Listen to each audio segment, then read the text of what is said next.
ഞങ്ങളിങ്ങനെ ഇറങ്ങിയതു ഒരു കാട്ടിൽ നിന്ന് ഇങ്ങനെ ആന ഭൂന്ന് വന്ന് എല്ലാവരും ഓടി. എനിക്ക് ഓടാൻ പറ്റിയില്ല. ഞാൻ കണ്ണടച്ച് ഇങ്ങനെ ഇരുന്നു. ചത്ത ചാകട്ടെ എന്ന് ഓർത്ത് ഇങ്ങനെ ഇരുന്നു. ആന ഇവിടെ വന്ന് തൊട്ട് ഇങ്ങനെ തൊട്ട് ഇതിലെ ഓടുന്നു അതിലെ ഓടുന്നു. എന്നെ തൊട്ടില്ല. അന്നാണ് എനിക്ക് ജീവിതത്തിൽ ആദ്യമായിട്ട് പേടി കുടുങ്ങിയത്. നല്ല സ്മെല്ലും നല്ല ചന്ദനവും ഈ മഞ്ഞ ചന്ദനമാണ്. അത് കഴിഞ്ഞിട്ട് ചുമന്ന ചന്ദനം, പിന്നെ വെള്ളച്ചന്ദനമുണ്ട്. ഇങ്ങനെ വെട്ടിയാൽ അതിൻ്റെ കാതലുണ്ടെങ്കിൽ വെട്ടിയാൽ മാത്രം അത് അറിയുള്ളൂ. കടമ്പൂർ ആ ഭാഗത്തൊക്കെ ഊരാളികളുടെ പറമ്പിൽ ഇങ്ങനെ കഞ്ചാവ് ഇങ്ങനെ വിളഞ്ഞു നിൽക്കും. ഞങ്ങൾ ഊരാളിമാരുടെ തോട്ടത്തിൽ ചെല്ലുന്ന സമയത്ത് കഞ്ചാവ് ഇഷ്ടം പോലെ. കഞ്ചാവ് ഏറ്റുന്നവർ കഞ്ചാവ് ഏറ്റും, ഈ ചന്ദനം ഏറ്റുന്നവർ ചന്ദനം ഏറ്റി കൊണ്ടുവരും. വേട്ടക്കാരെന്ന് പറഞ്ഞാൽ അങ്ങനെയല്ല. ആ ചന്ദനത്തിന് പോയിട്ടുണ്ട്. മറ്റുള്ള ഇതിനൊന്നും ഇറച്ചി വെടിവെക്കുന്ന ആൾക്കാരുടെ കൂട്ടത്തിൽ പോയിട്ടുണ്ട്, ഇറച്ചി കൊണ്ടുവന്നിട്ടുണ്ട്. അതിൽ ഞാനൊരു 10 പൈസ സമ്പാദിച്ചിട്ടില്ല.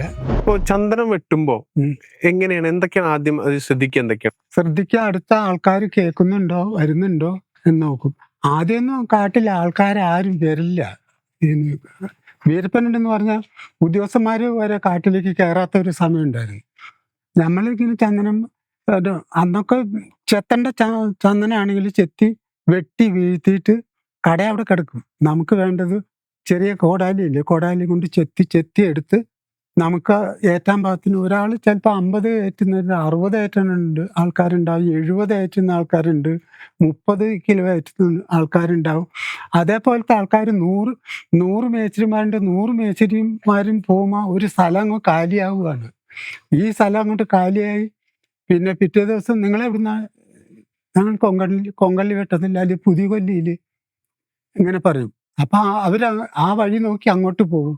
അവിടെയുള്ള ചന്ദനം ഒക്കെ ഇങ്ങനെ നമ്മുടെ കേരളക്കാരും അവരുടെ ആൾക്കാരും കർണാടകക്കാർ പിന്നെ സ്വന്തമായിട്ട് കേരളത്തിലേക്ക് കൊണ്ടുവന്ന് തുടങ്ങിയില്ലേ ചന്ദനം. അങ്ങനെയാണ് ചന്ദനം ഫുള്ളായിട്ട് തീർന്നു കഴിഞ്ഞപ്പോഴാണ് ഉദ്യോഗസ്ഥന്മാർക്ക് ഇങ്ങനെ മനസ്സിലായി. ചന്ദനം ഉയർന്ന ഉദ്യോഗസ്ഥന്മാർ വന്നപ്പോൾ അതൊക്കെ എന്ത് ചീക്ക് പിടിച്ച് പോയിന്ന് പറയുന്നത്. മേസ്തിരി എന്ന് പറയുന്നത് എന്താണ് ശരിക്കും? മേസ്തിരി എന്ന് പറഞ്ഞാൽ വഴികാട്ടിയായിട്ട് നമ്മൾ മുന്നിൽ പോകണം. ഒരു ആനേനെ കണ്ടാൽ നമ്മൾ അവിടുന്ന് ഇങ്ങനെ കൈയടിച്ച്, അന്നൊക്കെ ആന ഓടും. ആനേനൊക്കെ ഓടിച്ച് ഞാൻ മുന്നിൽ പോയാലേ നമ്മുടെ ബേക്കിലുള്ള പണിയന്മാരാണെങ്കിലും ആൾക്കാരാണെങ്കിലും നമ്മളൊന്ന് പേടിച്ച് നിന്നപ്പോൾ അവർ ഇങ്ങനെ നിൽക്കും. ടിന്നിലാണ് ചോറും കറിയൊക്കെ ഉണ്ടാക്കുന്നത്. ടിന്നുണ്ടാവും, അരിസാമാനം ഉണ്ടാവും, കോടാലി, കത്തി ഒക്കെ ഉണ്ടാവും. നമുക്ക് എന്താ ആവശ്യമുള്ളത് വെച്ചാൽ ചമ്മന്തിയൊക്കെ ഇവിടുന്ന് ഇടിച്ച് ചമ്മന്തി പൊതിയാക്കിയിട്ടാണ് ഇവിടുന്ന് കൊണ്ടുപോയിക്കൊണ്ടിരുന്നത്. പിന്നെ ഒരു 2 കൊല്ലം 3 കൊല്ലം കഴിഞ്ഞപ്പോൾ ഈ കറി വയ്ക്കാനുള്ള പരിപ്പും പയറും സാധനങ്ങളും മീനും ഒക്കെ. മീനൊക്കെ നമുക്ക് കാട്ടിൽ നിന്ന് തന്നെ വെള്ളക്കുഴി കണ്ടാൽ നമ്മൾ തേവി പിടിക്കും. പിന്നെ പെരുങ്കൂനൊക്കെ ഈ സമയത്തൊക്കെ കർണാടകത്തിലും തമിഴ്നാട്ടിലും ഇഷ്ടം പോലെ പെരുങ്കൂന് കാട്ടിലുണ്ടാവുന്നുണ്ട്. പിന്നെ ചെന്നായ്ക്കൾ പിടിക്കുന്ന മാനും പിന്നെ കടുവ പിടിക്കുന്ന ഇറച്ചിയൊക്കെ നമുക്ക് കിട്ടിയാൽ അതൊക്കെ എടുക്കും. ചെന്നായി പിടിച്ചുകൊണ്ടിരിക്കുന്നത് മാനെയൊക്കെ ഞങ്ങൾ കണ്ടിട്ടുണ്ട്. ഞങ്ങളെ കാണുമ്പോൾ ചെന്നായി ഇട്ടേച്ച് വിടും. അന്നേരം ഞങ്ങൾ ചെന്ന് അതിന് പിടിക്കും. അതിനെയൊക്കെ അറുത്ത് മുറിച്ച് കറിയൊക്കെ വെച്ച് തിന്ന് പിന്നെ 1ഉം 2ഉം പിന്നെ മാസക്കണക്കിന് കാട്ടിൽ കൂടുതലായി. മീൻ പിടിക്കലായി, പിന്നെ ഇറച്ചി ഉണക്കലായി. ഇറച്ചി ഓരോ ആൾക്കാർ ചന്ദനം ഏറ്റിക്കൊണ്ട് വരുമ്പോൾ അവരവരുടെ തിന്നാൻ വേണ്ടിയിട്ടുള്ള ഇറച്ചി ഉണക്കി കയ്യിൽ വെച്ചേക്കും. പിന്നെ ഇവിടുത്തെ ഇറച്ചിക്കാരുണ്ട്. ഇറച്ചി ഈ കേരളത്തിലുള്ള ആൾക്കാർ തന്നെ ഇറച്ചിക്ക് ഒന്നും കിട്ടിയില്ലെങ്കിൽ ഒരു ആനേനെ അങ്ങ് വെടിവെക്കും. ചെറിയ ആന നോക്കിയിട്ട് വെടിവെച്ചിട്ട് അതിൻ്റെ ഇറച്ചിയൊക്കെ തോലൊക്കെ കളഞ്ഞ് ഇറച്ചി ഞാൻ നല്ല പന്തലിട്ട് ഉണക്കിയിട്ട് കാട്ടിയിറച്ചിയാണെന്നും പറഞ്ഞിട്ട് ഇവിടെ കൊണ്ടുവന്ന് എല്ലാവരും തീറ്റികളുണ്ട്. ഇവിടെ മാത്രമല്ല, കോഴിക്കോട് ഒക്കെ പോയിട്ടുണ്ട് ആനയിറച്ചി. ചില ആൾക്കാർ പറയും ആനേൻ്റെ ഇറച്ചി ചോര തിട്ടിയ ഇവിടെയൊക്കെ ഇതാവുന്നു. ഒന്നും ആവില്ല. അതേപോലെ ആൾക്കാർക്ക് ആനയിറച്ചി തന്നെ കാട്ടിയിറച്ചിയാന്ന് പറഞ്ഞ് വേട്ടക്കാർ കൊണ്ട് കൊടുത്തിട്ടുണ്ട്. കഴിച്ചിട്ടുണ്ടോ? ഇല്ല, ഞാൻ കഴിച്ചിട്ടില്ല. എനിക്ക് അത് പറ്റില്ല. അതുപോലെ തന്നെ ഞാൻ വാളയാർ കാട്ടിൽ പോയിട്ടുണ്ട്. പാലക്കാട് വാളയാർ കാട്ടിൽ അവിടെ ഫുള്ള് മൃഗങ്ങൾ കിട്ടാൻ കുറവാ. മലയണ്ണാനും കരിങ്കുരങ്ങും ഏത് വാളയാർക്കാട്ടിലാണ് കരിങ്കുരങ്ങ് ഇഷ്ടം പോലെ കരിങ്കുരങ്ങുള്ളത്. ഇവിടുന്ന് ആൾക്കാർ, അവിടെയുള്ള ആൾക്കാരാണ്, പേര് പറയുന്നില്ല, അവിടെ ആൾക്കാർ നമ്മളെ കൂട്ടിക്കൊണ്ട് പോകും. ഒരു ദിവസം 2-3 കരിങ്കുരങ്ങിനെ അടിക്കും. ഒരു 10-15 ഈ അണ്ണാനിറച്ചിയൊക്കെ എന്ത് ടേസ്റ്റാണെന്നറിയാം കഴിക്കാൻ. അത് ഒക്കെ കഴിച്ച് വലിയ വലിയ പുഴ എവിടുന്നൊക്കെ വരുന്ന പുഴയുണ്ട്, ആ പുഴയൊക്കെ നീന്തി കടന്ന അപ്പുറത്ത് പോയിട്ട് ചന്ദനം വെട്ടി വരുന്നത്. അന്ന് ഒരു ദിവസം ഫുൾ പണിയെടുത്ത് കഴിഞ്ഞാൽ, അല്ലെങ്കിൽ ആ ഒരു കാട്ടിൽ പോയി ചന്ദനം വെട്ടുമ്പോൾ എത്രത്തോളം പൈസ കൂലി എങ്ങനെയായിരുന്നു, അല്ലെങ്കിൽ നമുക്ക് കിട്ടിയിരുന്ന പണം എങ്ങനെയായിരുന്നു? പൈസ നമ്മൾ ഏറ്റിക്കൊണ്ട് വരുന്ന ചന്ദനത്തിന് എത്രയാണെന്ന് വില എന്ന് വെച്ചാൽ 200, ആദ്യമൊക്കെ 60 ഉറുപ്പ്യ 90 ഉറുപ്പ്യ ഉണ്ടായിരുന്നുള്ളൂ നമ്മൾ കൊണ്ടുവരുന്ന ആൾക്കാർക്ക്. പിന്നെ 200 പിന്നെ 500. ഇപ്പൊ ഒക്കെ ഒരു കിലോത്തിന് 1000-1500 ഉറുപ്പ്യക്ക് വെട്ടിക്കൊണ്ടുവന്ന് അതുവരെ ഞാൻ പോയിട്ടുള്ളൂ. ഇപ്പൊ 3000-4000 ഒക്കെ കിട്ടുന്നു. അത് വെട്ടി കൊണ്ടുവരുന്ന ആൾക്ക് ആ. 1000 രൂപ 2000 രൂപ. ചന്ദനത്തിന്റെ വില എന്തായിരുന്നു അപ്പോ? കിലോത്തിന് 15,500 ഉറുപ്പ്യ അന്ന് വിലയുണ്ടെന്നാ പറയുന്നത്. ഒരു ഫോറസ്റ്റുകാരൻ ഞാൻ ചോദിച്ചപ്പോൾ പറഞ്ഞതാണ്, അന്നത്തെ വില നിങ്ങൾക്ക് ഈ നക്കാപ്പിച്ച് പൈസയിലേ കിട്ടുള്ളൂ എന്ന് ചോദിച്ചിട്ടുണ്ട്. അക്കാലത്ത് ഫോറസ്റ്റുമാർക്കല്ലേ അത് ആ വില അറിയല്ലോ, നമുക്കറിയില്ലല്ലോ. നമ്മളെ പേടിച്ച് വരച്ച് നേരെ രാത്രിക്ക് ചിലപ്പോൾ 50 കിലോ കൊണ്ടുവന്ന് ഈ തൂക്കിയെടുക്കുന്ന ആള് അതിൽ 10 കിലോ 5 കിലോ കുറച്ചിട്ടൊക്കെയാണ് നമുക്ക് തരിക. നമ്മൾ തൂക്കി നമ്മുടെ കയ്യിൽ നിന്ന് ഇത് പോകാൻ വേണ്ടിയിട്ട് കാത്തിടും. തൂക്കി കണക്ക് എഴുതി കഴിഞ്ഞാൽ നമുക്ക് ആ വില കിട്ടും. പുറത്തിറങ്ങി കഴിഞ്ഞാൽ ഉള്ളിൽ നിന്ന് പിന്നെ വന്ന് ഉദ്യോഗസ്ഥന്മാർ പിടിച്ചാലും നമുക്കത് അറിയേണ്ട കാര്യമില്ല. അതേപോലെ വില ചോദിക്കാൻ. അത് എവിടെ വെച്ചിട്ടായി കൈമാറ്റം നടക്കുന്നത്? കൈമാറ്റം ഈ ഫാക്ടറിയിലേക്ക് തലച്ചുമടായിട്ട് വരികയല്ലേ അന്ന് കാലത്ത് ആൾക്കാര്. അതിൽ പരിശോധന ഒന്നും ഇല്ല അപ്പോ ആ സമയത്ത്? എവിടെ ആരും പരിശോധിക്കില്ല. നമ്മുടെ കേരളത്തിലെ ഫോറസ്റ്റുമാർ ഈ കാട്ടിൽ പോണത് പറഞ്ഞിട്ടാണ് ഞങ്ങൾ ഇന്ന ആള് ഇത്ര ആൾക്കാർ, ഒരു മേച്ചിൽ ഞാൻ പോവാണെങ്കിൽ പുരുഷോത്തമൻ ഇത്ര ആൾ കൊണ്ടുപോകുന്നുണ്ട്, പിന്നെ തോമസ് ആണെങ്കിൽ തോമസ് ഇത്ര ആൾക്കാർ കൊണ്ടുപോകുന്നു, ഈ ജോസാണ് ഇങ്ങനെ കൊണ്ടുപോകണു, മുരളിയാണെങ്കിൽ ഇങ്ങനെ കൊണ്ടുപോകുന്നു, മാതനാണെങ്കിൽ, വെള്ളിയാണെങ്കിൽ, അങ്ങനെ ഒരുപാട് മേച്ചിരിമാരുണ്ടായി. എന്തിനു കൊണ്ടുപോകുന്നു ചോദിക്കില്ലേ ആര്? ഈ ഉദ്യോഗസ്ഥർക്കൊന്നും അങ്ങനെയൊന്നും ചോദിക്കില്ല? ഉദ്യോഗസ്ഥന്മാർക്ക് ഒരു ചുമടിന് 10 ഉറുപ്പ്യ ആ കാലത്ത് കിട്ടിയാൽ പോരെ. ഒരു ചുമടിന് ഒരാൾക്ക് 10 ഉറുപ്പ്യ കിട്ടിയാൽ മതി. ഉദ്യോഗസ്ഥന്മാർ അങ്ങനെ ചോദിക്കൊന്നുമില്ല. ഉദ്യോഗസ്ഥന്മാരോട് പറഞ്ഞിട്ടല്ലേ ഇപ്പൊ തന്നെ ഫാക്ടറികൾക്കിലേക്കാ പോണേന്ന് അവർക്കറിയാം. ഇപ്പൊ ഫാക്ടറിക്കാർ നല്ല പൈസ കൊടുക്കുമായിരിക്കും, പോലീസുകാർക്കും ഈ ഫോറസ്റ്റുമാർക്കൊക്കെ അവർ കൊടുക്കുമെന്നാണ് എനിക്ക് തോന്നുന്നത്. ഈ ഔറാഞ്ചി ചേട്ടൻ്റെ മില്ല്, ഇവിടെ സേട്ടുവിൻ്റെ മില്ല്, മൈലമ്പാടിയിലെ ഒരു മില്ലുണ്ട്. മോങ്ങത്താണ് ആദ്യം മില്ല് വരുന്നത്, കോഴിക്കോട് മോങ്ങം, അറിയോ? ഈ ഓരോ മില്ലുകാരാണോ ശരിക്ക് പുരുഷേട്ടനെ ഏൽപ്പിക്കുന്നത്? അല്ല, അല്ല, അവരുടെ ഏജന്റുമാര് വന്നിട്ടാണ് നമ്മളെ പൊയ്ക്കോളാൻ പറഞ്ഞ് അരിസാമാനം കെട്ടാൻ. അതിന് വേണ്ടിയിട്ട് ഇവിടെ തന്നെ ആൾക്കാരുണ്ട് അരിസാമാനം കെട്ടി കൊടുക്കാൻ. അവർക്ക് ഒരു കിലോത്തിന് 50, വെറുതെ ഇരിക്കുന്ന ആൾക്കാർക്ക് ഒരു കിലോത്തിന് 50 ഉറുപ്പ്യ വെച്ച് അന്ന് കിട്ടിയാൽ പോരെ. ഒരാൾ നമ്മൾ പോയി വന്നാൽ 50-100 ഉറുപ്പ്യ കിട്ടും. പിന്നെ മുതലാളിമാരുടെ കയ്യിൽ നിന്ന് ഒരു കമ്മീഷൻ അവർക്ക് കിട്ടും. ഒരു കാര്യം ചോദിക്കട്ടെ, ഇപ്പൊ ഞാനിപ്പോ എത്ര നേരം സംസാരിച്ചതിൽ നിന്ന് കാട്ടിലേക്ക് ഒരു മേസ്ത്രിയുടെ നേതൃത്വത്തിൽ കുറച്ച് ആളുകൾ പോകുന്നു, ചന്ദനം വെട്ടുന്നു, തിരിച്ച് തലച്ചുമടായിട്ട് കൊണ്ടുവരുന്നു, അവരിത് ഇവിടെ വെച്ച് മില്ലിലേക്ക് എത്തിച്ചു കൊടുക്കുന്നു, അവര് തന്നെ കൊടുത്ത് 2000 രൂപയോളം അവർക്ക് ഇത് കിട്ടുന്നു. അതിന്റെ അപ്പുറത്തേക്ക് പിന്നീട് എന്താണ് നടക്കുന്നത്? ഈ മില്ലിൽ എങ്ങനെയാണ് ഇതിന്റെ ബാക്കിയുള്ള പരിപാടികൾ എന്തൊക്കെയാ? അത് മില്ലിൽ അവിടെ പണിക്കാരുണ്ടാവും, അതെടുത്ത് ഇപ്പൊ പൊടിക്കല. ആദ്യം വെട്ടി ചെറിയ ചെറിയ പീസാക്കലായിരുന്നു. ഇപ്പൊ പൊടിന്റെ മെഷീൻ ഉണ്ട്, അത് പൊടിച്ചിട്ട് നേരത്തോട് നേരം കഴിയുമ്പോൾ അതിന്റെ എല്ലാം തൈലം വന്ന് വീഴും. മറ്റത് 1 മാസം വേണമായിരുന്നു ഇത് വേവിച്ചെടുക്കാൻ. അത് ചെമ്പ്, ഈ പുല്ല് വറ്റുന്ന ചെമ്പിലായിരുന്നു പണ്ടൊക്കെ വറ്റിക്കൊണ്ടിരുന്നത്. ഇപ്പൊ അത് മെഷീനിലായിപ്പോയി. അങ്ങനെ ഈ കിട്ടുന്ന പൈസ ഉണ്ടല്ലോ, ഇവർക്ക് 100ന്റെ നോട്ട് അന്നൊക്കെ 1 ഉറുപ്പ്യ 2 അണ 50 പൈസയൊക്കെ കൊടുത്താൽ നല്ല ഭക്ഷണങ്ങൾ കിട്ടുന്ന ടൈമല്ലേ.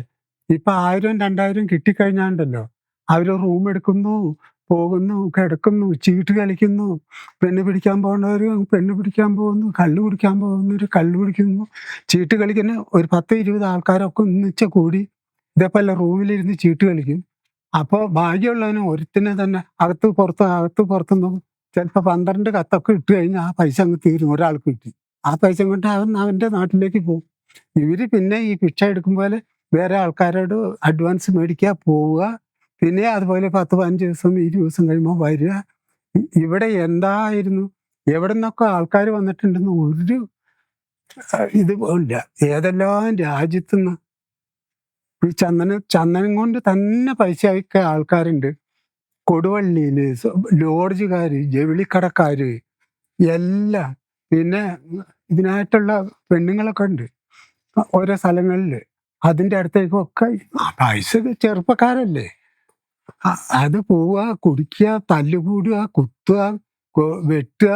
എവിടെ പോലീസുകാർക്കൊക്കെ ഒരു ഭയങ്കര, അന്നത്തെ പോലീസുകാർക്ക് ഒരു ഭയങ്കര അത്ഭുതമായിട്ടുണ്ട്. പിന്നെ കുറഞ്ഞത് മിന്നൽ ജോസ് എന്ന് പറഞ്ഞൊരു ജോസ് ഉണ്ടായിരുന്നു, കേട്ടിട്ടുണ്ടാവും. കേട്ടിട്ടുണ്ട്. തിരുവിതാംകൂറുകാര്. അപ്പൊ എന്റെ കൂട്ടത്തിലൊക്കെ ആൾക്കാർ ഇങ്ങനെ ചന്ദനത്തിന് പോയിട്ട് ചന്ദനക്കാര് കക്കാനും പിടിച്ചു പറിക്കാനും പോവില്ല. ഈ പൈസ തീർത്താൽ പിന്നെ കാട്ടിലേക്ക് പോകും, കൊണ്ടരും, കള്ളു കുടിക്കും, ചീട്ട് കളിക്കും.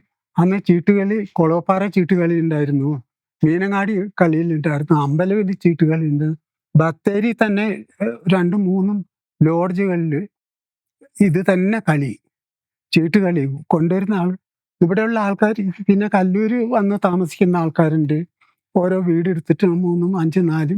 പിന്നെ വള്ളുവാടിയിൽ കുറേ 10, 20 കുഞ്ഞേട്ടൻ്റെ ലൈനിൽ അവിടെ അവരൊക്കെ ഓർമ്മയുള്ളൂ. അല്ലാതെ കൈപ്പഞ്ചേരിയിൽ എല്ലാ ഓരോ സ്ഥലങ്ങളിലും ഈ ചന്ദനക്കാരുടെ ഒരു തല്ലായിരുന്നു. പോലീസുകാർക്കും ഉദ്യോഗസ്ഥന്മാർക്കൊക്കെ അറിയാം. മിന്നൽ ജോസ് എന്ന് പറഞ്ഞ ആള് എവിടെ രാജ്യം, നമ്മുടെ അച്ഛൻ്റെ അമ്മേൻ്റെ നാടൊക്കെ തിരുവിതാംകൂറിലാണ്. ഞങ്ങളിവിടെ വന്ന്, ഞാൻ ജനിച്ചത് വയനാട് ഗണപതി അമ്പലത്തിൻ്റെ അവിടെ തന്നെ. എൻ്റെ അച്ഛൻ പോലീസ് സ്റ്റേഷനിൻ്റെ പണിക്കാരൻ ആചാര്യ. എൻ്റെ അച്ഛൻ ശംഖുവാചാരി എന്ന് പറഞ്ഞാൽ അറിയപ്പെടുന്ന ആൾ അക്കാലത്ത്. അന്നേരം എല്ലാ സ്ഥലങ്ങളിലും ആചാര്യപ്പണിയെടുത്ത് ജീവിക്കുന്ന എൻ്റെ അച്ഛൻ. ഞങ്ങൾ അങ്ങനെയാണ് ഇവിടെ വയനാടിൻ്റെ മുകളിൽ വരുന്നത്. അങ്ങനെ വന്ന് ഞാൻ വളർന്നു വന്നപ്പോൾ ഓരോ പണി, ഞാൻ ആശാരിപ്പണിയൊക്കെ കുറച്ച് പഠിച്ചിട്ടുണ്ട്. ഇതിലേക്ക് വന്നാൽ പിന്നെ ആശാരിപ്പണിക്കൊന്നും പോവില്ല, ഇതിൽ തന്നെ ആയിട്ടുള്ള ഇതായിരുന്നു. പുരുഷേട്ടാ, ഈ പിന്നെ ചന്ദനത്തിൽ തന്നെ ഒരുപാട് വെറൈറ്റികളുണ്ട്. ചുവപ്പ് നിറത്തിലുള്ള ചന്ദനമുണ്ട്, സാധാരണ ചന്ദനമുണ്ട്. എനിക്ക് അതിന് കൂടുതൽ വശങ്ങൾ അറിയില്ല. പലപ്പോഴും ഇപ്പൊ നമ്മളൊക്കെ ഇപ്പോഴത്തെ തലമുറയൊക്കെ പുഷ്പ 2 അല്ലെങ്കിൽ പുഷ്പ പോലുള്ള സിനിമകളിലൊക്കെയാണ് ഈ ചന്ദനത്തിന്റെ ഒക്കെ കണ്ടിട്ടുള്ളത്. എന്താണ് ശരിക്കും, എത്ര തരം, ഏതൊക്കെ തരം ചന്ദനങ്ങളാണ്, എങ്ങനെയാണ് പുരുഷേട്ടന്? നല്ല സ്മെല്ലും നല്ല ചന്ദനം ഈ മഞ്ഞ ചന്ദനമാണ്. അത് കഴിഞ്ഞിട്ട് ചുമന്ന ചന്ദനം, പിന്നെ വെള്ളച്ചന്ദനം ഉണ്ട്. ഇങ്ങനെ വെട്ടിയാൽ അതിൻ്റെ കാതലുണ്ടെങ്കിൽ വെട്ടിയാൽ മാത്രം അത് അറിയുള്ളൂ. അല്ലാത്ത ചന്ദനമൊക്കെ നമ്മൾ വെട്ടി വരുമ്പോൾ അതിൻ്റെ കാതൽ അറിയുമല്ലോ. ഇത് ചെത്തുമ്പോൾ അറിയുള്ളൂ, വെള്ളച്ചന്ദനം എന്ന് പറയുന്നത്. പിന്നെ ചുവപ്പ് ചന്ദനം നമ്മൾ ഈ അരിവൈദ്യശാലയിൽ നിന്നൊക്കെ മേടിക്കുന്നില്ലേ, അതിന് അത്ര വിലയൊന്നുമില്ല. അത് ഈ 2 ചന്ദനത്തിനാണ് ഏറ്റവും കൂടുതൽ വില. ഇപ്പം അമ്പലങ്ങളിൽ കൊടുക്കുന്നവരും പള്ളികളിലൊക്കെ കൊടുക്കുന്ന ആൾക്കാർക്കൊക്കെ ഈ 2 ചന്ദനം. ഈ വയനാടിൻ്റെ മുകളിൽ തന്നെ ഇഷ്ടംപോലെ ചന്ദനം ഉണ്ടായിരുന്നു. പുൽപ്പള്ളി സീതാമൗണ്ടില്, സീതാമൗണ്ട്, സീതയുടെ അമ്പലത്തിന്റെ ആ പരിസരം ഫുള്ള് ചന്ദനമായിരുന്നു. ഇപ്പൊ ഒരു കഷ്ണം ചന്ദനമില്ല. അത് അവിടെയുള്ള ആൾക്കാരും ഈ വെട്ടി കൊണ്ടുപോയി അവിടുന്ന് വണ്ടിയിൽ ജീപ്പിലൊക്കെ കൊണ്ടുവരും. അവിടുന്ന് തലച്ചമുട് വേണ്ടല്ലോ, അന്നൊന്നും ചെക്ക് പോസ്റ്റ് ഇല്ല, ഒരു ചെക്ക് പോസ്റ്റ് ഉള്ളൂ. ചെക്ക് പോസ്റ്റ് അന്ന് ഇല്ല, കുപ്പാടിയിലൊന്നും ചെക്ക് പോസ്റ്റ് ഇല്ല. 45-50 വർഷത്തോളം ഏകദേശം ഈ ഒരു കാലത്തോളം ഈ ഒരു ബിസിനസ്സാണ്, അല്ലെങ്കിൽ ഈ ഒരു ജോലിയാണ് പുരുഷോത്തം ചെയ്തത്. അതെ. അപ്പൊ ഇതിൽ ഏറ്റവും കൂടുതൽ വെട്ടിയിട്ടുള്ളത് ഏത് തരം ചന്ദനാണ്? ചന്ദനം മഞ്ഞയും ചുവപ്പും ഏറ്റവും കൂടുതൽ.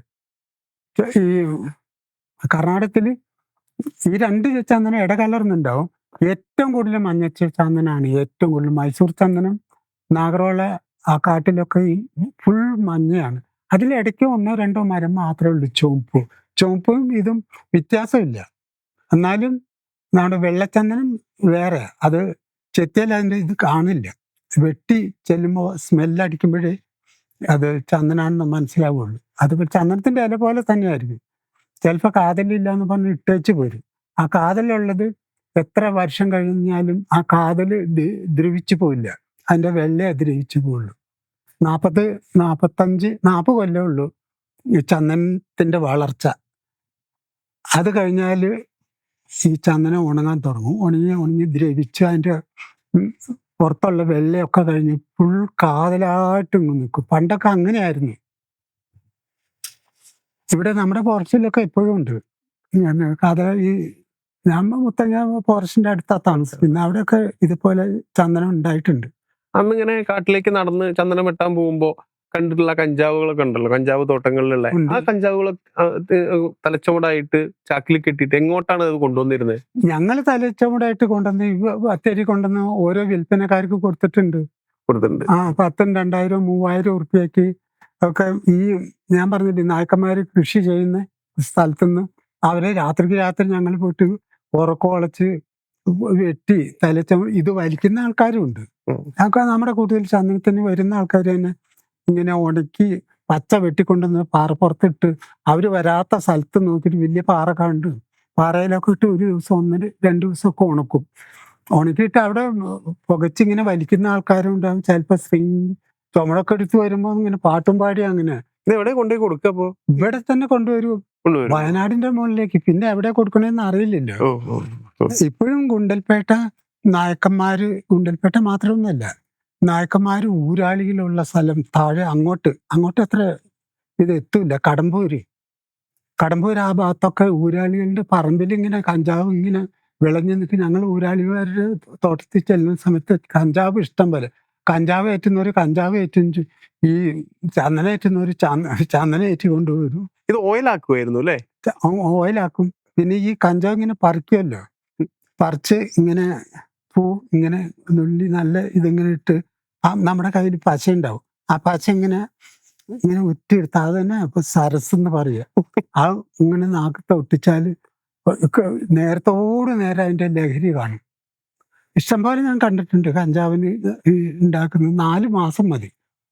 3 മാസം കൊണ്ട് അത് പൂക്കും.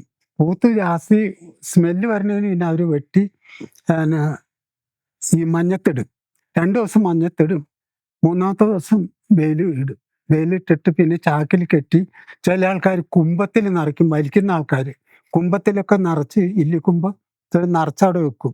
വെച്ചിട്ട് അവർക്ക് ആവശ്യമുള്ളത് അവർ മാറ്റി വെച്ചിട്ട് ബാക്കി വരുന്ന ആൾക്കാർക്ക് വിൽപ്പന. എത്ര ഏക്കറിലോളം കൃഷി ചെയ്തിരുന്നു കാട്ടിൽ? ഓരോ നായ്ക്കന്മാർക്ക് അവിടെ 10, 20, 15, 5 ഏക്കർ, 10 ഏക്കർ ഒക്കെ ഉണ്ടാവും.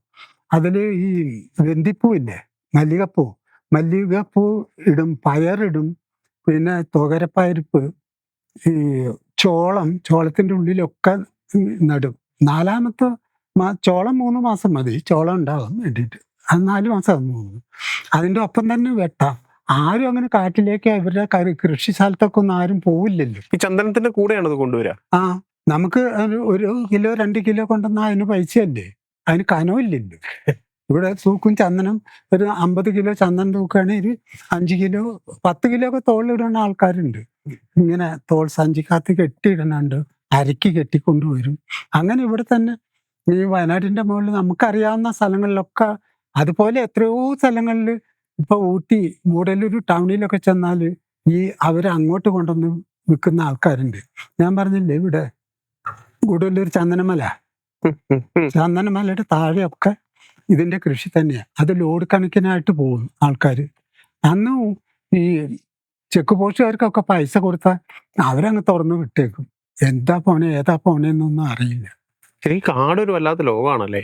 കാടെന്ന് പറഞ്ഞാൽ കാട്ടിൽ നിന്ന് ഈ നമ്മുടെ വയനാടിന്റെ മുകളിൽ ഒരുവിധ ആൾക്കാർക്കൊക്കെ ഈ ചന്ദനത്തിന്റെ പൈസ. പിന്നെ കുറെ ചേട്ടന്മാരൊക്കെ ഉണ്ട്. ആ ചേട്ടന്മാരൊന്നും ഒക്കെ കൃഷി ചെയ്തിട്ട് ജീവിക്കുന്ന ആൾക്കാരുണ്ട്.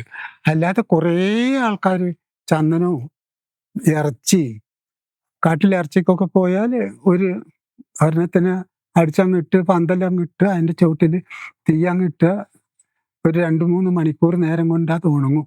ഉണങ്ങിയപ്പോൾ അതൊക്കെ ഏറ്റി കൊണ്ടുവരും. ഏറ്റി കൊണ്ടുവന്നാൽ അത് അന്നൊക്കെ 200 രൂപ കിട്ടിയാൽ മതി 1 കിലോത്തിന്. ഇപ്പൊ ഒക്കെ 1000 രൂപ 1500 രൂപയ്ക്ക് കൊടുത്ത് മേടിക്കാനുള്ള ഈ ഉണക്കറച്ചി മേടിക്കാനുള്ള ആൾക്കാർ ഇവിടെയൊക്കെ ഉണ്ട്. അത് കിട്ടാൻ വിഷമം. അപ്പോ കോഴിക്കോടൊക്കെ ഉണ്ട്, കൊണ്ടുവന്നിട്ടുണ്ട് ഇറച്ചിയൊക്കെ. ഫോറസ്റ്റുകാർ പിടിച്ചോണ്ടോ? എന്നെയാ? ഞാൻ ഇങ്ങനെ വേട്ടയ്ക്ക് പോയപ്പോ പിടിച്ചിട്ടുണ്ട്. ഞാൻ പറഞ്ഞില്ലേ. പിടിച്ചത് എങ്ങനെയാ? ഇങ്ങനെ ആ ഒരു കഥ പറയാവോ? അത് പിടിച്ചത് ഞങ്ങള് ഇങ്ങനെ വേട്ടയ്ക്ക് പോയതാ. വേട്ടയ്ക്ക് പോയി അന്ന് ചെന്നപ്പോ ഭയങ്കര മഴയായിട്ട് പകൽ നടക്കാൻ പറ്റാണ്ടായി. സന്ധ്യ ആയപ്പോ ഇങ്ങനെ പോയി. അപ്പൊ കുരങ്ങ് ഈ പുള്ളിക്കൊരങ്ങ്. മൂളിക്കുരങ്ങിനെ ഒരു വെടി വെച്ചിട്ട് വീണില്ല. രണ്ടാമത്തെ വെടി വെച്ചിട്ടാ വീണത്. അതിനൊക്കെ കറി വെച്ച് തിന്ന് ഇങ്ങനെ കിടക്കുന്ന സമയത്ത് ഈ വെടിയുടെ ഒച്ച കേട്ടിട്ട് ഈ മുതുമല കാട്ടിന്റെ ഉള്ളിൽ നിന്ന് എന്നെ പിടിക്കുന്നത് ഞാൻ പറഞ്ഞില്ലേ. അങ്ങനെ അവരൊക്കെ ഓടി കഴിച്ചില്ലായി കുടുങ്ങി. കുടുങ്ങി. അങ്ങനെ ജയിലിൽ എത്ര കാലം ഞാൻ 3 മാസം കഴിഞ്ഞപ്പോഴത്തെ എനിക്ക് ജാമ്യം കിട്ടി. 22 കൊല്ലം കേസ് പറഞ്ഞു. അല്ല, ഈ 50 വർഷത്തിന്റെ ഇടയ്ക്ക് ആകെ ജയിലിൽ കിടന്നത് അത് മാത്രമാണോ? വേറെ ഒരു കേസിലും പെട്ടിട്ടില്ല? ഇല്ല. പിന്നെ അടിപിടിയൊക്കെ കൂടിയിട്ട് കേസിൽ കിടന്നിട്ടുണ്ട്. ചീട്ടുകളിയിൽ പിടിച്ചിട്ടുണ്ട്. അല്ല, നമ്മളിപ്പോ സംസാരിച്ചു തുടങ്ങിയത് ചന്ദനത്തിൽ നിന്നാണ്. ചന്ദനം വെട്ടി വീരപ്പന്റെ അടുത്ത് പോയി, ആന കുലള് കണ്ടു, കഞ്ചാവ് കണ്ടു, അങ്ങനെ പല രീതിയിൽ നായാട്ടായി. എന്നിട്ടും ഈ ഒരു കേസിൽ ഉള്ളൂ. ഇത്രയും കാലത്തിനിടയ്ക്ക് എപ്പോഴെങ്കിലും ഒരു ഭയങ്കരമായിട്ട് പേടിച്ച ഒരു സംഭവം എന്താ? പേടി തോന്നിയിട്ടുണ്ട് എന്തെങ്കിലും? എനിക്ക് അന്നും ഇന്നും മൃഗങ്ങളെ കാട്ടിൽ വന്നാല് ഒരു പേടി, ഇന്നത് വരും എന്നുള്ളൊരു ചിന്താഗതി ഇല്ല. മരിച്ചാ മരിച്ചു പോയിക്കോട്ടെ എന്ന് വിചാരിക്കും. ഒരു ദിവസം ഞങ്ങള് ഈ കൊങ്കള്ളി വെട്ടം എന്ന് പറഞ്ഞ ഈ തെങ്ങുമരയുടെ ഹള്ളിന്ന് ഒരു കുന്നാ വരുന്നത്. ആ കുന്ന് ഇങ്ങനെ കയറി ആനച്ചാല് നോക്കിയിട്ട് ഞങ്ങൾ പോകുന്നത് ആ കുന്ന് കയറാൻ. അപ്പൊ ഞങ്ങളിങ്ങനെ ആ ചന്ദനം വെട്ടി അവിടെ കൊണ്ടുപോയി വെച്ചപ്പോ ഈ ആന ഏറ്റവും കൂടുതൽ ഇറങ്ങുന്ന സമയം ദീപാവലി ടൈമാ. അങ്ങനെ ദീപാവലി സമയത്താണ് അത് ആനകൾ അങ്ങോട്ടും ഇങ്ങോട്ടും ഈ മൈസൂരിലുള്ളയും തമിഴ്നാട്ടിലുള്ളയും ഈ ആനകൾ തമ്മിൽ ഇണപൊരുതുന്ന സമയം ആ ടൈമിനാണ്. അപ്പൊ ഞങ്ങളിങ്ങനെ അറിയുന്നു, ഒരു കാട്ടിൽ നിന്ന് ഇങ്ങനെ ആന ഭൂന്ന് വന്ന് എല്ലാവരും ഓടി. എനിക്ക് ഓടാൻ പറ്റിയില്ല. ഞാൻ കണ്ണടച്ച് ഇങ്ങനെ ഇരുന്നു. ചാകട്ടെ എന്ന് ഓർത്ത് ഇങ്ങനെ ഇരുന്നു. എൻ്റെ ദൈവമേ ഗണപതി സ്വാമി എന്നും പറഞ്ഞ് ഇങ്ങനെ വിളിച്ചു. ആന ഇവിടെ വന്ന് ഇങ്ങനെ തൊട്ട് ഇതിലെ ഓടുന്നു അതിലെ ഓടുന്നു. എന്നെ തൊട്ടില്ല. അന്നാണ് എനിക്ക് ജീവിതത്തിൽ ആദ്യമായിട്ട് പേടി കുടുങ്ങിയത്. അന്നത്തെ ആ ദിവസം ഞാൻ എപ്പോഴും ഓർക്കും. ആ ആന വന്നിട്ട് തൊട്ടടുത്ത് നിന്നിട്ട് തുമ്പിക്കൈ കൊണ്ട് എന്നും പറഞ്ഞിട്ട് ഒറ്റ അലറലും. ആ അലറ് സാധാരണക്കാര് ചാകും. അടുത്തല്ലേ നിൽക്കുന്നത്. ആനക്കൊമ്പ് കൊണ്ടുവന്നിട്ടില്ലേ? ആനക്കൊമ്പിന്റെ വിൽപ്പന കേരളത്തിലുണ്ടായിരുന്നോ? കേരളത്തിൽ ഏറ്റവും കൂടുതൽ ആനക്കൊമ്പ് വിദേശത്തേക്ക് കേരളത്തിൽ വന്നിട്ടല്ലേ കയറി പോയിക്കൊണ്ടിരുന്നത്. എത്രയോ ആന കാട്ടിൽ നിന്നൊക്കെ വെടിവെക്കുന്നത് അത് ഈ നായക്കന്മാരും ഊരാളികളും പുറത്തുനിന്ന് വന്ന ആൾക്കാര്, മലയാളത്തുകാര് ഇവിടുത്തെ നായക്കന്മാരെ ഊരാളികൾ വഴിയേറിയുന്ന ആൾക്കാരെ കൂട്ടിക്കൊണ്ടുപോയി ദൂരോട്ട് പോവില്ല. ഈ കർണാടക സ്റ്റേറ്റിലും തമിഴ്നാട്ടിലും ഒക്കെ അടുത്തടുത്തല്ലേ, അവിടെ നിന്നൊക്കെ വെടിവെച്ചുകൊണ്ട് പോകുന്നത്. ഈ ഞാൻ പറഞ്ഞില്ലേ, ഈ കൊടകര് തന്നെ ആന അവർക്ക് ഒരു വീട്ടിൽ 1ഉം 2ഉം തോക്കൊക്കെ ഉണ്ടല്ലോ. കൊടുകര് തന്നെ വെടിവെച്ചിട്ട് ഈ കേരളത്തുകാർക്കാണ് ആനയിനൊക്കെ കൊടുത്തോണ്ടിരുന്നത്. ഇഷ്ടം പോലെ ആനവെടിക്കാർ നമ്മുടെ കേരളത്തിൽ ഉണ്ടല്ലോ. ഓരോ സ്ഥലത്തും ദൂരേന്ന് വന്നിട്ട് ഈ വീരപ്പൻ വേട്ടയാടി അല്ലെങ്കിൽ ആ ആനക്കൊമ്പുകളൊക്കെ ഏത് ഭാഗത്തേക്കാണ് പോയിരുന്നത്? കേരളത്തിലേക്കാണോ അതോ പുറത്തേക്കാണോ? അത് തമിഴ്നാട്ടിലേക്കും കർണാടകയിലേക്കാണ് പോയിട്ട്, മൈസൂറും ഒക്കെയാണ് പോയിരിക്കുന്നത്. കേരളത്തിലേക്ക് പോയിട്ടുണ്ടാവും. ഇവിടെ തമിഴ്നാട്ടുകാർ എടുത്ത് കേരളത്തിലേക്ക് കൊടുത്തിട്ടുണ്ടോന്ന് നമുക്ക് അത്ര അറിയില്ല. ഏറ്റവും കൂടുതൽ ബാംഗ്ലൂർക്കാണ് ചന്ദനം മുഴുവനും വീരപ്പൻ കേസ്റ്റ് ചെയ്ത് ബാംഗ്ലൂരാണ്. ബാംഗ്ലൂർ കല്ലള്ളി എന്ന് പറയുന്ന സ്ഥലമുണ്ട്. അവര് കൊണ്ടുപോയി കൊടുത്തേച്ച് വരുന്ന ആൾക്കാർ നമ്മളോട് പറയുന്നതാണ്. നമ്മളൊക്കെ അവിടെ ഉണ്ടല്ലോ, അവരെ കാണുമ്പോൾ പറയും ഇന്ന സ്ഥലത്തേക്കാ പോണേ. പിന്നെ ജയലളിതയ്ക്ക് വരെ ഈ ആനക്കൊമ്പിൽ ഒരു ഇതുണ്ടായിരുന്നു വീരപ്പനായിട്ട്. ആ വീരപ്പൻ എന്നോട് നേരെ പറഞ്ഞ അന്ത പിള്ളയെ എവ്വള ദൂരെ ഇരുന്നാലും ഞാൻ ഷൂട്ട് പണ്ണുവെന്ന് പറഞ്ഞു. അന്ന് ജയലളിത അതുപോലെ എന്തോ പറ്റിച്ചിട്ടുണ്ട് വീരപ്പന്. ഇപ്പോ ജയലളിതനെ ദൂരെ കണ്ടാലും വെടിവെക്കുന്ന അന്ന് പറയായിരുന്നു. എത്ര ആൾക്കാരുടെ കൂട്ടത്തിൽ നിന്നാലും വെടിവെക്കും പറഞ്ഞായിരുന്നു. അപ്പോഴല്ലേ ഈ എസ്റ്റേപ്പും സംഘ്രബിദ്രി കഴിഞ്ഞിട്ട് വേറെ ഈ തമിഴ്നാടിന്റെ ഒരു DAG വിജയകുമാർ വരുന്നതിന് മുന്നേ ഒരു DAG ഉണ്ടായിരുന്നു, വാട്ടർ ദേവാരം. ഇങ്ങനെ നടക്കണ വഴിക്ക് ഞാൻ അങ്ങോട്ട് ഈ ബൂദിക്കുപ്പ പുഴ അങ്ങോട്ട് ഒരു കൊട്ടയിലാണ് പോണേ. അന്നേരം അയാൾ ഇങ്ങോട്ട് വരുന്നുണ്ട്, ഭൂതക്കുപ്പേന്ന് ഇങ്ങോട്ട്. അന്നേരം വാട്ടർദേവരും പറഞ്ഞു, പുരുഷോത്തമ എല്ലായിടത്തും നല്ല കാമിച്ചു കൊടുത്ത് നീ വാ, ഉനക്ക് എவ்வளவு പണം വേണമെന്നല്ല ഞാൻ കൊടുക്കലെന്ന് പറഞ്ഞു. അത് തന്നെ, ഒരു പൈസയില്ല, ഒന്നുമില്ല. പൈസ കിട്ടണമെങ്കിൽ ഇവിടെ കർണാടകക്കാരുടെ അടുത്ത് പറഞ്ഞു, ഒരു പൈസ ഉണ്ടാകുന്നില്ല, ഒന്നുമില്ല. അത് കഴിഞ്ഞിട്ടാണ് വിജയകുമാർ വരുന്നത്. ഒരുപാട് ആളുകളെ തട്ടിക്കൊണ്ടുപോയി. ഇപ്പൊ രാജകുമാർ കേസ്, അങ്ങനെ ഒരുപാട് ആളുകൾ ഇരവൻ തട്ടിക്കൊണ്ടുപോയിട്ടുണ്ടായിരുന്നു. ആ സമയങ്ങളിലൊക്കെ ഏതെങ്കിലും രീതിയിലുള്ള അവർ അങ്ങനെ ബന്ധപ്പെട്ട് ഉണ്ടായിട്ടുണ്ടോ, അല്ലെങ്കിൽ കാണുകയുണ്ടായിട്ടുണ്ടോ വീരപ്പനെ സംഘത്തിനൊക്കെ? ആ സംഘത്തിന് ഞങ്ങൾ അവിടെ നിൽക്കുന്ന സമയത്ത് വീരപ്പനെ ഇപ്പൊ രാജകുമാരനെ പിടിക്കാൻ വേണ്ടി പോണ സമയത്ത് ഞങ്ങൾ അവിടെ തലമല ഉണ്ടായിരുന്നു. തലമല ഉണ്ടാകുമ്പോൾ അവിടെ ആൾക്കാരൊക്കെ പറഞ്ഞു, ഇന്ന് വീരപ്പനെ തൂക്കുമെന്ന് പറഞ്ഞു. ആൾക്കാരൊക്കെ ഇവര് ഈ രാജകുമാരനെ അന്ന് ഒരു പുതിയ പെര പണിയെടുത്തിട്ടുണ്ട്. താഴ്വാടി ഗാജന്നൂർ എന്ന് പറഞ്ഞ സ്ഥലത്താണ് വീരപ്പന്റെ ഇവന്റെ രാജകുമാരന്റെ വീട്. അവര് ജനിച്ചു വളർന്ന തമിഴ്നാട്ടിലാ രാജകുമാർ. ആ വീട്ടില് പുതിയൊരു വീട് പണിയെടുത്ത് അതിന്റെ ഇത് നടക്കണ പാല് വെച്ച് നടക്കുന്ന സമയത്ത് രാത്രി ചെന്ന് വീരപ്പൻ കൊണ്ടുവന്നത്. അതിനുശേഷം ഈ രാജകുമാറിന്റെ മോചനം, രാജകുമാറിനെ മോചിപ്പിച്ചതിന് ശേഷം പിന്നീട് കണ്ടിട്ടുണ്ടോ? ഇല്ല, പിന്നെ കണ്ടിട്ടേ ഇല്ല. വീരപ്പനെ പിന്നെ കാണാൻ കിട്ടിയിട്ടേ ഇല്ല. അപ്പൊ ഉദ്യോഗസ്ഥന്മാരെ കുറിച്ചില്ലായിരുന്നു അധികം ഞാൻ നടന്നുകൊണ്ടിരുന്നേ. പിന്നെ അവനായിട്ട് കാണാം, ഞാൻ ഇൻഫർമേഷനാന്ന് അവരറിഞ്ഞു. എന്നെയൊക്കെ കണ്ട കാട്ടിൽ വെച്ച് അന്ന് തട്ടൂല്ലേ, പിന്നെ കണ്ടിട്ടില്ല. ഞാൻ അവസാനിപ്പിക്കുന്നതിന് മുന്നേ ഒരു ചോദ്യം കൂടെ. ചന്ദനക്കടത്തുകാരൻ, വേട്ടക്കാരൻ, ഇതിൽ ശരിക്കും എന്താണ് പുരുഷേട്ടൻ? വേട്ടക്കാരൻ എന്ന് പറഞ്ഞാൽ അങ്ങനെ ഇല്ല. ആ ചന്ദനത്തിന് പോയിട്ടുണ്ട്. മറ്റുള്ള ഇതിനൊന്നും ഇറച്ചി വെടിവെക്കുന്ന ആൾക്കാരുടെ കൂട്ടത്തിൽ പോയിട്ടുണ്ട്, ഇറച്ചി കൊണ്ടുവന്നിട്ടുണ്ട്. അതിൽ ഞാനൊരു 10 പൈസ സമ്പാദിച്ചിട്ടില്ല. ഒരു 10 പൈസ ഇപ്പൊ ഞാൻ 4 സെന്റിൽ താമസിക്കുന്നു. ഒരു പൈസ ഉണ്ടാക്കിയിട്ടുമില്ല, ഉണ്ടാക്കാൻ കിട്ടിയിട്ടില്ല. നമ്മൾ ഈ ആനവേട്ടക്കാരെന്ന് പറഞ്ഞാലുണ്ടല്ലോ, ഈ ആനവേട്ട ആടി വരുന്ന ആൾക്കാരുടെ കുടുംബത്തിൽ ഒരാൾക്ക് കയ്യോ കാലോ തളരും, അല്ലെങ്കിൽ എന്തെങ്കിലും ഒരു പിരാന്ത് പിടിക്കാം മക്കള് ഉണ്ടെങ്കിൽ തന്നെ. അങ്ങനെ ഞാൻ ചിക്കാരനെ വീട്ടിലായിരിക്കും എന്നെ ഫോറസ്റ്റുമാര് പിടിച്ച് തല്ലിയൊരു ഗതികേടാക്കിയത് കാലില്. അന്ന് ഞാൻ പറഞ്ഞില്ലേ, ഇതുപോലെ കുറ്റങ്ങൾ ചെയ്താൽ ദൈവം തരുന്ന ഒരു ശിക്ഷയാണ് എനിക്ക് കിട്ടിയത്. ഞാൻ പറഞ്ഞില്ല 22 വർഷം കേസ് പറഞ്ഞുകൊണ്ട് നടന്നത്. അപ്പൊ ആനേനെ വെടിവെക്കാൻ പോകുന്നവരൊന്നും രക്ഷപ്പെടില്ല. ചന്ദനത്തിന് അതുപോലെ ഇല്ല. ചന്ദനം ദേവവൃക്ഷം എന്നാ പറഞ്ഞത്, ദേവന്മാരുടെ വൃക്ഷമാണ് ചന്ദനം. അത് വെട്ടുന്നവർക്കും പാപമുണ്ടെന്ന് പറഞ്ഞു. നമ്മൾ എവിടെ ചെന്നാലും ഏറ്റവും നല്ല ചന്ദനം ഞാൻ എൻ്റെ കണ്ണിൽ കാണും. ഓടിച്ചെന്ന് ഞാനത് വെട്ടും. എൻ്റെ കൂട്ടത്തിൽ 10 ആളുണ്ടെങ്കിൽ കുറെ ആൾക്കാർക്ക് ചെത്താൻ അറിയില്ല, അത് വെട്ടി ചെത്തിയൊക്കെ ഞാൻ തന്നെ അല്ലേ കൊടുക്കുന്നത്. അതുപോലെ ഒന്നും ഉണ്ടാക്കിയില്ല, പൈസ കിട്ടാന്നിട്ടല്ല. എന്നൊക്കെ പേരുണ്ട് അല്ലേ? പേരുണ്ട്, ചന്ദനം കടത്ത്. അങ്ങനെ എന്നെ പോലെ പേരുള്ള ഒരുപാട് ആൾക്കാരുണ്ട്. അന്ന് അങ്ങനെ ആ കൂട്ടത്തിലുണ്ടായിരുന്ന ആരെങ്കിലും ജീവിതത്തിൽ രക്ഷപ്പെട്ടോ? എവിടെ? കച്ചവടക്കാര് മാത്രമേ രക്ഷപ്പെട്ടിട്ടുള്ളൂ, വേറെ ആരും രക്ഷപ്പെട്ടിട്ടില്ല. ഒക്കെ ഇത് ഞാൻ പറഞ്ഞില്ലേ, റൂം എടുക്കുക, തിന്നുക, കുടിക്കുക, ബ്രാൻഡി കടയിൽ പോവുക. ഈ നാടൻ ചാര ഇല്ലാത്ത വീടില്ലായിരുന്നു. ഈ ചന്ദനക്കാര് വന്നിട്ട് കുടിക്കും.